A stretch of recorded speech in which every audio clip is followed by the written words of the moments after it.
Hello 9th class, how are you all? Welcome to Krishna institute of mathematics. आइए guys, आज का lecture हम start करेंगे मैथ्स का and that is a new chapter. हम 3 chapter already guys कर चुके हैं। Chapter number 1 that is number system, chapter number 2 polynomials and chapter number 3 coordinate geometry, and today we are going to start with a new chapter number 12 that is Heron's formula. So आज हम बात करेंगे chapter 12 Heron's formula की। So guys, Heron's formula basically क्या है, सबसे पहले इसको समझते हैं। मान लीजिए मैंने आपको एक ट्राइंगल दिया एंड इस ट्राइंगल का नाम सभी जानते हैं, इसको हम बोलते हैं राइट ट्राइंगल। क्या बोलते हैं इसको हम? Right triangle. मान लीजिए इसका नाम है ABC। अगर मैं आपसे कहूं कि बेटा इस ट्राइंगल का एरिया आपको फाइंड करना है, क्या फाइंड करना है? एरिया। तो आप क्या बोलेंगे? आप बोलेंगे, चलिए इसको मैं यहां लिख देता हूं, एरिया ऑफ राइट ट्राइंगल। अगर मैं आपसे बोलूं क्या करेंगे, तो आप बोलेंगे half into base into height. सभी बच्चों को ये फॉर्मूला याद होता है। इस केस में बेस कितना लेते हैं हम? BC, और हाइट को क्या लेंगे हम? AB। तो इससे हम किसी भी राइट ट्राइंगल का एरिया निकाल सकते हैं। चलिए मान लीजिए आपके पास अब की बार एक एक्यूट ट्राइंगल है। एक्यूट ट्राइंगल पता है ना सबको, जिसके सारे एंगल 90 से छोटे होते हैं। तो मान लीजिए एक्यूट ट्राइंगल है और इसके ऊपर एक परपेंडिकुलर ड्रॉ करा हुआ है जिसका नाम है AD। अगर मैं आपसे कहूं इस ट्राइंगल का एरिया निकालो, तो आपने देखा इसमें भी हम क्या अप्लाई कर सकते हैं? Half into base into height. अब की बार आपसे भी पूछेगा बेस कितना है, तो आप कहेंगे BC, और हाइट कितनी है, तो आप कहेंगे AD। इससे भी आपको एरिया मिल जाएगा। लेकिन मान लीजिए मैंने आपको एक सिचुएशन और दी। अब की बार आपके पास कोई भी एक ट्राइंगल है, लेकिन अब की बार आपको एक परपेंडिकुलर, जैसे यहां पर परपेंडिकुलर कौन था? AB, यहां परपेंडिकुलर कौन था? AD। लेकिन इस ट्राइंगल में आप देख सकते हैं आपको कोई भी परपेंडिकुलर शो नहीं हो रहा। अगर हमें किसी ट्राइंगल में कोई भी परपेंडिकुलर शो ना हो, लेकिन हमें इस ट्राइंगल की जो 3 साइड्स हैं उनकी वैल्यू बताओ। मान लो ये A है, मान लीजिए ये A है, ये B है और ये C है। इस साइड की जितनी भी वैल्यू 5 सेंटीमीटर, 7 सेंटीमीटर, 10 सेंटीमीटर, मान लो मैंने उसको सिंबल में A मान लिया, इसकी वैल्यू B और इसकी C। लेकिन अब की बार हमें परपेंडिकुलर नहीं पता, बट तीनों साइड्स की वैल्यू पता है। तो यहां पर हमें किसी ने कहा जी एरिया ऑफ ट्राइंगल निकाल दो, तो अब हम half into base into height तो लिख ही नहीं सकते, क्योंकि हाइट का मतलब क्या होता है? परपेंडिकुलर, और परपेंडिकुलर तो यहां है ही नहीं। तो यहां पर हम क्या करने वाले हैं? Use Heron's formula. क्या करने वाले हैं हम? Use Heron's formula. यानी कि वो ट्राइंगल्स जिनमें हमें हाइट गिवन ना हो और ट्राइंगल की तीनों साइड्स गिवन हो A, B और C की फॉर्म में, तो वहां पर ऐसे ट्राइंगल्स में हम जो एरिया फाइंड आउट करते हैं गाइस, वो half into base into height का जो कन्वेंशनल फॉर्मूला है उससे ना करके एक नए फॉर्मूले की हेल्प से एरिया निकालते हैं। This is called Heron's formula. So basically what is the base of this chapter? Heron's formula.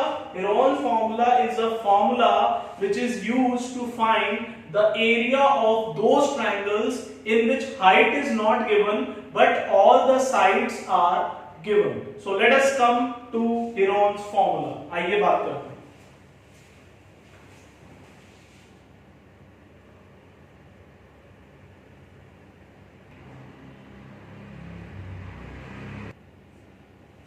So आइए गाइस बात करते हैं Heron's फॉर्मूला की। एंड Heron's फॉर्मूला किस लिए यूज किया जाता है? To find the area of a triangle. तो इस फॉर्मूले को समझते हैं। मान लीजिए हमारे पास कोई भी ट्राइंगल है जिसका नाम है ABC, और इस ट्राइंगल की तीनों साइड्स हमें गिवन है स्मॉल a, स्मॉल b और स्मॉल c से। हम क्या चाहते हैं? इस ट्राइंगल का एरिया निकालना। तो एरिया निकालने के लिए सबसे पहले हम फाइंड करते हैं S। कैसे? A plus B plus C divided by 2। तीनों साइड की जो वैल्यू है तीनों को प्लस कर देते हैं और उसका हाफ कर देते हैं। और क्योंकि तीनों साइड का सम क्या कहलाता है ट्राइंगल में? Perimeter of triangle. तो इसका मतलब जो S है उसको आप ऐसे भी बोल सकते हैं कि A plus B plus C divided by 2 कर दीजिए, या फिर आप ऐसे भी बोल सकते हैं कि पेरीमीटर का हाफ जो होता है क्योंकि a plus b plus c का मतलब क्या होता है, ट्राइंगल की तीनों साइड को अगर हम प्लस कर दें तो इसका मतलब होता है पेरीमीटर, और पेरीमीटर का हाफ कर दें तो s आ जाता है, इसीलिए हम s को बोलते हैं सेमी पेरीमीटर।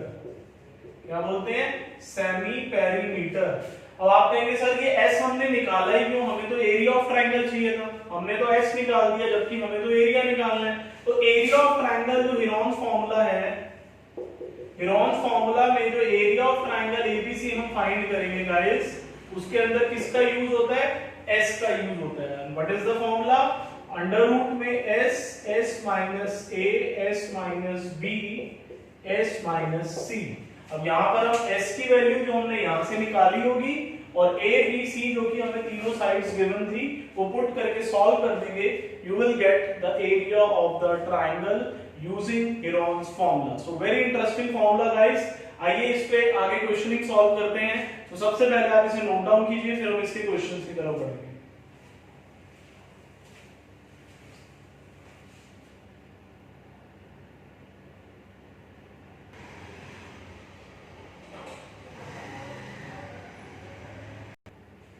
चलिए गाइस आगे बढ़ते हैं, स्टार्ट करते हैं अपने questions based on Heron's formula. और सबसे पहले कुछ एग्जांपल्स कंसीडर करते हैं guys. Page number 201 chapter number 12 है आपका, ये मैं आपको बता चुका हूं। पेज नंबर 201 पे एग्जांपल नंबर 1 है गाइस, मैं आपके लिए रीड कर रहा हूं, सभी जने अपनी बुक्स में भी रीड करेंगे। कह रहे find the area of a triangle, आपको एरिया ऑफ ट्रायंगल फाइंड करना है, two sides of which are 8 centimetre and 11 centimetre. आपको तीनों साइड्स नहीं बताई उसने, दो साइड्स बता दी, एक 8 सेंटीमीटर की है और एक 11 सेंटीमीटर की है, and the perimeter is 32 centimetre, और उसने आपको पेरीमीटर भी बता दिया। क्लियर? तो यहां हम करने क्या वाले हैं गाइस, सबसे पहले हम लिखेंगे हियर, अब टोटल साइड्स 3 होती हैं, उनको हम किससे मार्क करते हैं, ए बी और सी से, और हमें पता कितनी है, 2 साइड। तो हमने क्या करा, किसी एक साइड ए को 8 सेंटीमीटर मान लिया, दूसरी साइड बी को 11 सेंटीमीटर मान लिया, और जो तीसरी साइड सी है वो हमें नहीं पता, लेकिन इसके बदले में गाइस हमें क्या पता है, पेरीमीटर, और वो कितना है इस एग्जांपल में, 32 सेंटीमीटर। तो अब आपको करना क्या है, पहले तो आपको पता होना चाहिए कि पेरीमीटर का फॉर्मूला क्या होता है। तो पेरीमीटर का मतलब होता है तीनों को प्लस कर दो, ए बी और सी को, इससे क्या होगा, हमें सी मिल जाएगा, क्योंकि पेरीमीटर हमें पता है 32 है, ए हमें पता है 8, बी हमें पता है 11 और सी हमें पता ही नहीं है कितना है। तो हम क्या कर सकते हैं, यहाँ पर सी की वैल्यू निकाल सकते हैं, तो सी विल बी 13 सेंटीमीटर। अब सी मिलने का मतलब हो गया हमें ए बी और सी तीनों साइड्स मिल गई। अब हम बहुत इजीली इसका एरिया निकाल सकते हैं, और एरिया निकालने की स्टार्टिंग हम कहां से करते हैं गाइस, एस से। एस को आप क्या लिखते हो, a plus B plus C by 2, और a plus B plus C का मतलब क्या होता है, पेरीमीटर। तो क्योंकि इस क्वेश्चन में ऑलरेडी आपको पेरीमीटर गिवन है 32, तो आपको ये लिख के दिखाने की जरूरत नहीं है, आप सीधा पेरीमीटर बाय 2 भी लिख सकते हो। तो ये 32 बाय 2 हो जाएगा, यानी कि 16 सेंटीमीटर। किसकी वैल्यू आ जाएगी, एस की। अब आप एरिया ऑफ ट्रायंगल का सबसे पहले क्या लिखने वाले हो, फॉर्मूला लिखने वाले हो। अगर आपने फॉर्मूला नहीं लिखा और सीधा स्टार्ट कर दिया तो आपके मार्क्स कटेंगे। तो फॉर्मूला आप पहले क्या लिखोगे, अंडर रूट में S, S minus A, S minus B, S minus C, और अब इसमें वैल्यूज पुट करने वाले हैं।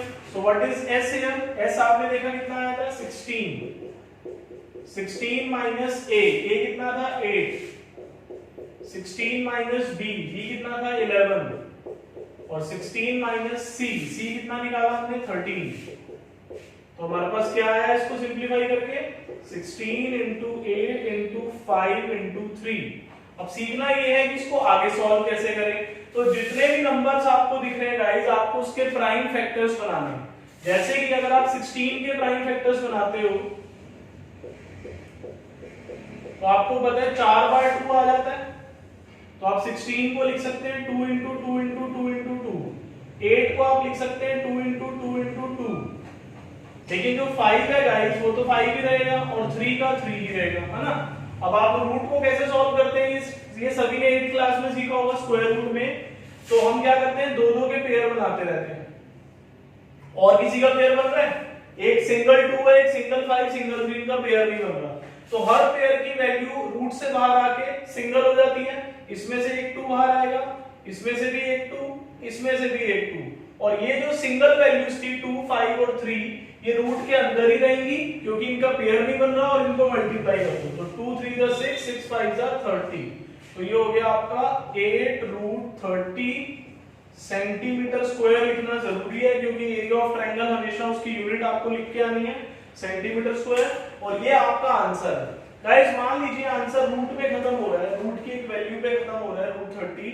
अब हमें क्या √30 पुट करना चाहिए?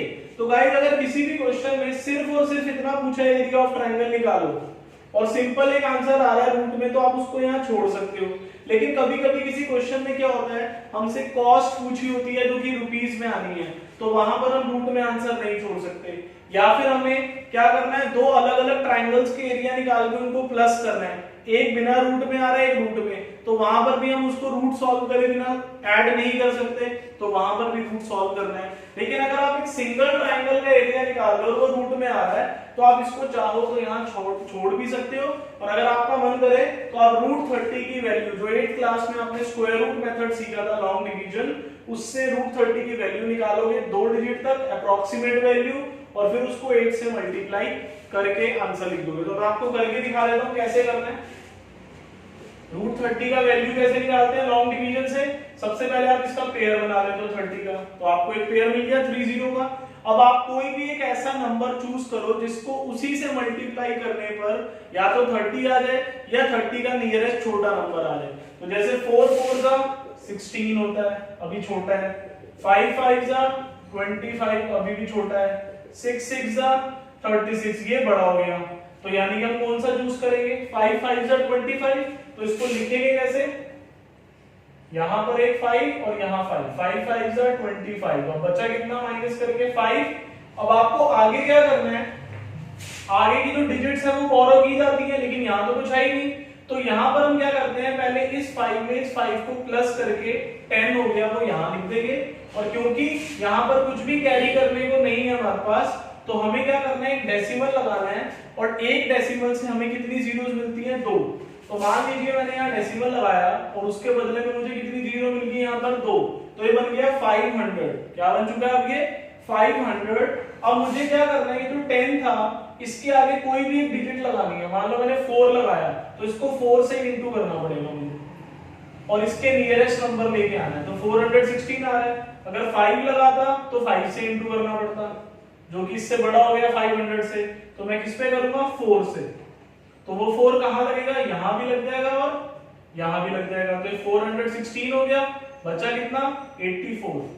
अब आपको कितने डेसिमल तक निकालना चाहिए? कम से कम 2 तक, तो 84 बचा। 84 में अब इसी पॉइंट से 2 जीरोस फिर आ जाएंगे, दोबारा बार बार पॉइंट नहीं लगाने होंगे। गाइस मैं एक बार चेक कर लूं कटिंग ना हो रही हो।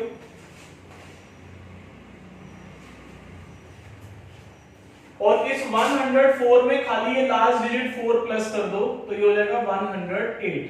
अब यहां पर है 8400, थोड़ा यहां लिख देता हूं मैं, और 108 में अगर मैं यहां 4 लगाता हूं तो 4 से इंटू होगा, 5 लगाऊंगा तो 5 से, तो मुझे किसका नियरेस्ट नंबर चाहिए? 8400 का, तो मैंने 8 लगा के देखा, ये इससे बड़ा हो गया है ना, तो अब मैं 7 लगा के देख लेता हूं, जो कि ठीक आ रहा है। तो यहां मैंने 7 लिखा और यहां भी 7 लिख दिया, तो ये आ गया 760। और क्योंकि हम ऑलरेडी 2 डिजिट तक निकाल चुके हैं, तो हम चाहें तो यहां पर छोड़ सकते हैं, और अगर हम चाहें तो एक डिजिट तक और आगे भी सॉल्व कर सकते हैं। तो इसका मतलब √30 की जो वैल्यू आई गाइस वो कितनी आई? 8 × 5.47। तो अब इसको मल्टीप्लाई करके कितना आ जाएगा? 43.76 सेंटीमीटर स्क्वायर। और क्योंकि आंसर एग्जैक्ट नहीं है, अप्रॉक्स है, तो हमें ब्रैकेट में लिखना पड़ेगा अप्रॉक्सीमेटली। समझ में आ गया आपको?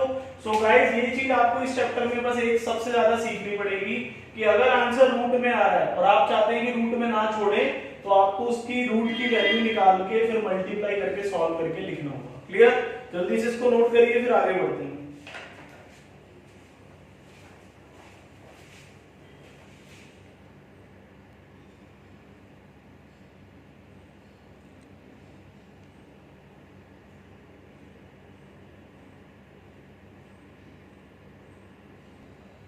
चलिए गाइस आगे बढ़ते हैं और एग्जांपल नंबर 1 के बाद हम आ रहे हैं एग्जांपल नंबर 3 पे। और एग्जांपल नंबर 2 मैं आपको बाद में बताऊंगा, पहले थोड़ा सा इजी वाला बता देता हूं। एग्जांपल नंबर 3 क्वेश्चन मैं आपके लिए रीड कर रहा हूं, सभी अपनी बुक्स में रीड करेंगे। वो कह रहे थे sides of a triangular plot, एक ट्रायंगुलर प्लॉट है, the sides of a triangular plot are in the ratio of 3:5:7। हमें ट्रायंगल की जो तीन साइड्स हैं उनकी वैल्यू नहीं दे रखी, लेकिन उनकी रेशियो दे रखी है।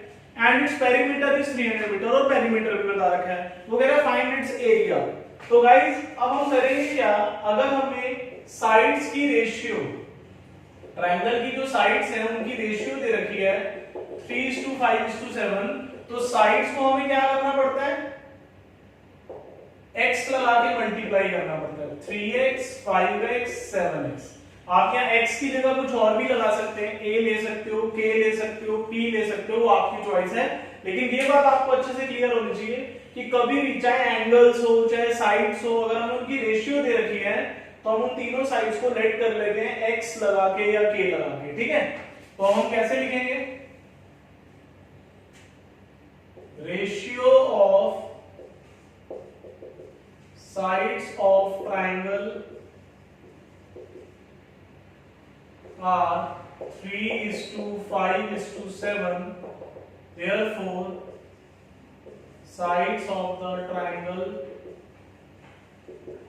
are A को मान लिया 3x, B को मान लिया 5x और C को मान लिया 7x, ठीक है। अब हमें पेरीमीटर कितना दे रखा था इसका, पेरीमीटर था 300 मीटर। और पेरीमीटर कैसे निकालते हैं हम, a plus B plus c which is equal to 300। अब a b c की वैल्यू यहां से पुट कर दो, 3x 5x 7x this is equal to 300। तो ये हो गया आपका 15x इज इक्वल्स टू 300। तो इससे आपको x की वैल्यू मिल जाएगी 300 अपॉन 15 यानी कि 20। x कितना आ गया, 20 आ गया। अब इस x की वैल्यू 20 को अगर हम इसमें पुट कर दें तो हमें a कितना मिल जाएगा 3x यानी कि 3 into 20 60 सेंटीमीटर आ गया। b कितना था 5x 5 into 20 100 सेंटीमीटर आ गया। और c कितना था 7x 7 into 20 यानी कि 140 सेंटीमीटर आ गया। ABC की वैल्यू मिल गई। अब हम इससे क्या निकालेंगे, एरिया। तो एरिया के लिए हम सबसे पहले क्या निकालते हैं, S को मैं क्या लिख सकता हूं, पेरीमीटर डिवाइडेड बाय 2। S को हम a plus b plus c by 2 भी लिख सकते हैं, पेरीमीटर अपॉन 2 भी लिख सकते हैं। अगर पेरीमीटर दे रखा हो क्वेश्चन में तो पेरीमीटर बाय 2 लिखा करो, अगर पेरीमीटर नहीं दे रखा तो a plus b plus c by 2 लिखिए। तो ये कितना आ जाएगा 60 प्लस सॉरी टोटल पेरीमीटर कितना है हमारे पास 300 डिवाइडेड बाय 2। तो इसको सॉल्व करके s कितना आ गया 150 मीटर, अब सेंटीमीटर सॉरी गाइस एक मैं चेक कर लूं, मैंने सेंटीमीटर लिख लिया, हमें मीटर में दे रखा है तो यहां सेंटीमीटर की जगह मीटर आएगा, ठीक है। सो s की वैल्यू हमारी आ चुकी है। अब बचा क्या, एरिया ऑफ ट्रायंगल निकालना। और एरिया निकालने के लिए हमें उसका फॉर्मूला लगाना है, उसमें वैल्यूज पुट करनी है। तो एक बार आप इसे नोट कर लीजिए, फिर हम आगे बढ़ते हैं।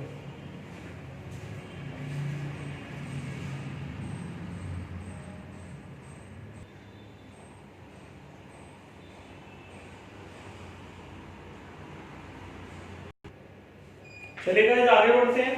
अब हम फाइंड कर लेते हैं इसका एरिया ऑफ ट्रायंगल।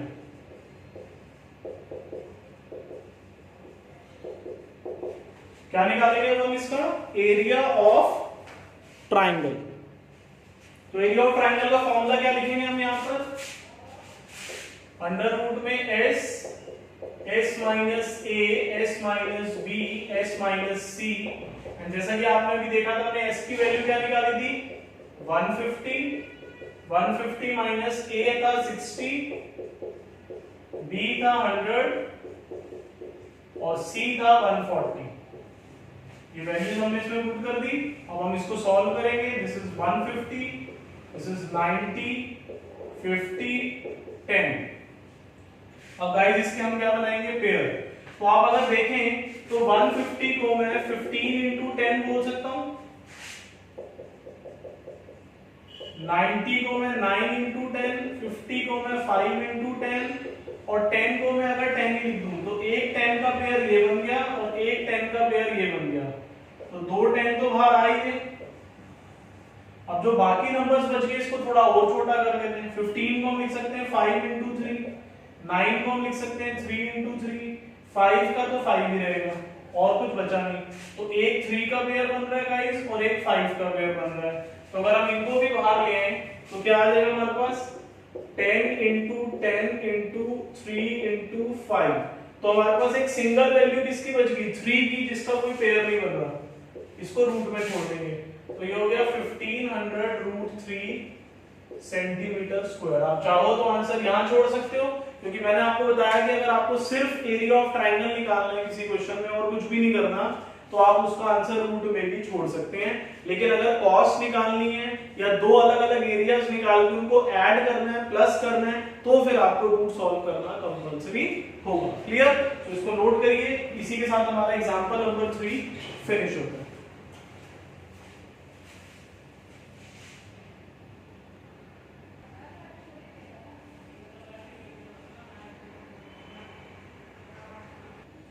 चलिए गाइस, अब अपना एग्जांपल नंबर 2 जो हमने छोड़ा था उस पे आ जाते हैं।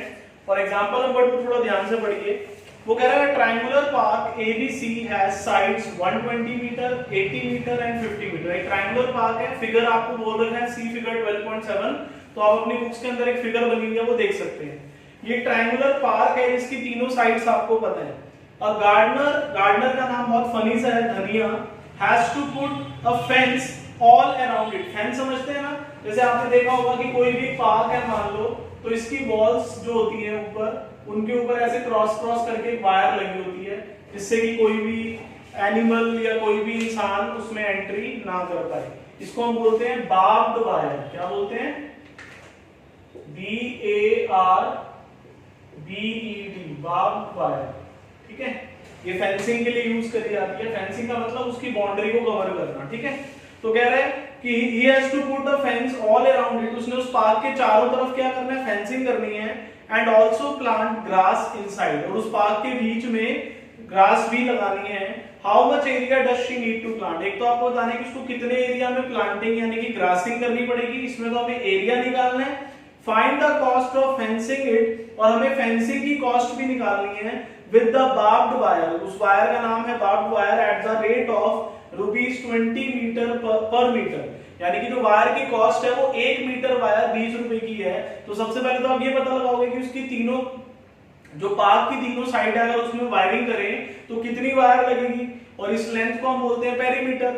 Living a space 3 metre wide for gate on one side. लेकिन जब आप इसकी वायरिंग कर रहे होगे, मान लो ये एक रेक्टेंगुलर पार्क है और यहां से उसकी एंट्री है, तो ये 3 मीटर का गेट आपको छोड़ना है। मतलब आप यहाँ वायरिंग कर सकते हैं, यहां कर सकते हैं, पूरे पे यहां करेंगे और यहां करेंगे, लेकिन जो 3 मीटर का एंट्रेंस है वहां पर आप वायरिंग नहीं करेंगे। तो बताइए इसकी फेंसिंग की कॉस्ट कितनी पड़ेगी। तो दो चीजें हमें निकालनी है यहाँ पर, एक तो एरिया ऑफ ग्रास जितना हमें उसको प्लांट करना है, और दूसरा cost of fencing the barbed wire. Clear? तो सबसे पहले हम स्टार्ट करते हैं इस ट्राइंगल की जो साइड्स हैं, sides of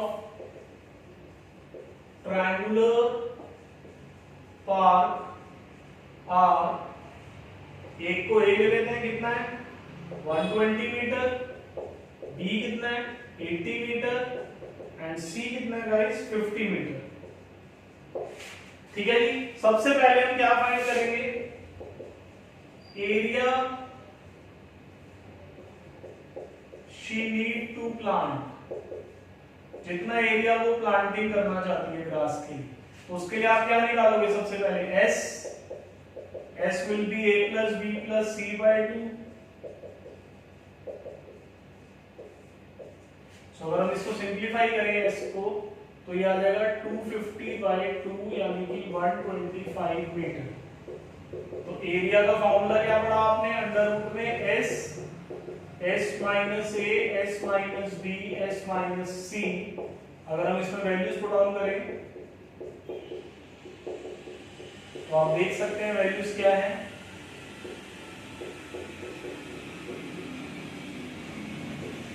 So this is 125 into 5 into 40 into 70। अब अगर मैं इसके फैक्टर बनाऊं तो 125 के बनेंगे 5 इंटू 5 इंटू 5, 5 ऑलरेडी 5 है। 40 को लिख सकते हैं 5 इंटू 222 और 70 को क्या लिखेंगे 2 इंटू 5 इंटू 7। अब हमें क्या करना है, पेयर बनाने हैं। तो 5 का एक पेयर ये रहा, 2 ये रहे और तीसरा इससे मिलेगा। 2 के भी 2 पेयर बन गए, लेकिन 7 का कोई पेयर नहीं बनता। तो हमने 2 बार 2 बार करा, 3 बार 5 बार करा और 7 को रूट में रखा।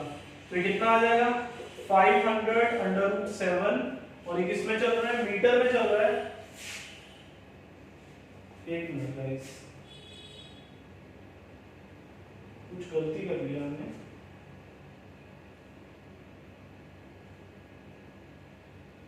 सॉरी गाइस, यहाँ पर 125 था, मैंने 120 मेंशन कर दिया दोनों जगह।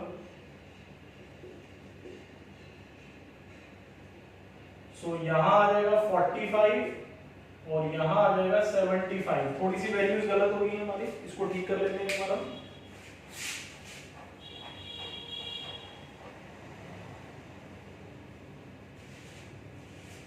चलिए